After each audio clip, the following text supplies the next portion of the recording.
There were no opinion polls in the 18th century.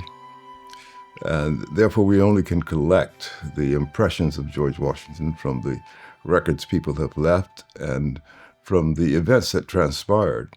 So it's perfectly obvious that a man who rose to the prominence to which he rose was someone who was admired and respected. But to get into the person, into the character, you need to get some more intimate details of a person's life. And it turns out that's a very hard thing to get from Washington, and it was commented even in the time by those who knew him. That is to say, he was a somewhat distant person to his non-intimates. That's not, therefore, to say that with regard to Martha, he wasn't perfectly frank, open, and sincere, or to say even with strangers that he wasn't open and sincere in a manner. But he was not someone who practiced easy familiarity. He was not a first namer. And in the time in which we live, in the 20th, 21st centuries, where first naming is about the only thing anyone knows how to do, George Washington would be very much out of place.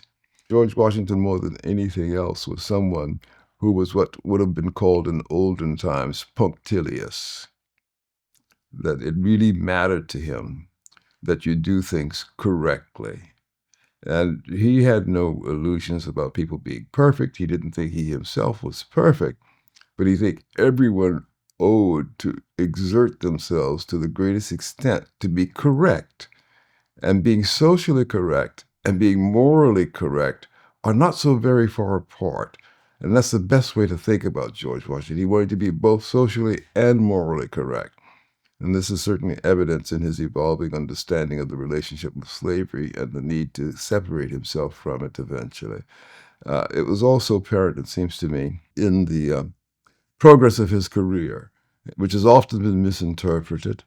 For example, people thought when he took all the trouble to go to Governor Shirley and make representation to other British officers about his treatment in the military, because he was not accorded the same respect as British officers were accorded, since their commission was royal and his was merely colonial. And people thought, well, all that signified was George Washington was pompous, that he was on the lookout for the opportunity to rise. But that's a misconception, because people forget that the real thing that rankled Washington was the fact that he had a higher rank nominally, but was inferior to people of lower rank nominally simply because they had royal commissions. He wasn't asking to be made a general. He was asking that a colonel ought to be respected by a lieutenant and not have to kowtow to a lieutenant. So that what rankled him was what he perceived as an injustice, a discrimination that could not be defended. That's the kind of punctiliousness, I think, that characterized George Washington as a person. And then you can fill into that all of his, let's call it patriotism.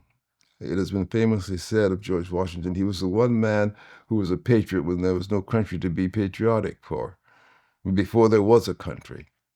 So he was somehow filled with a sense of justice, a sense of the political significance of a rising nation and what it might be.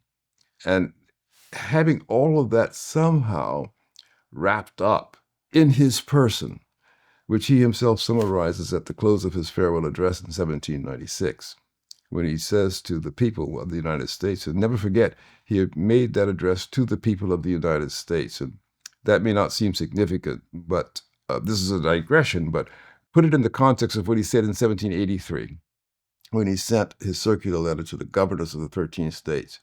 And he asked the governors to transmit it to the people. So it wasn't to be a public address. It was what he called his political legacy. And he meant it seriously. It's weighty. It's one of the most important documents in our history. But it was formally sent to the governors, not to the people. When he wrote the farewell address in 1796, that was addressed strictly to the people and directly. So something had changed between 1783 and 1796. And among the things that had changed, his relationship to the people had changed, so that now he saw himself directly involved in a relationship with the entire people of the United States. And he closed that address by saying, I have spent 45 years working at this, and I'm retiring now, but 45 years, and I hope you will look at those years with some degree of indulgence wherever I've made mistakes.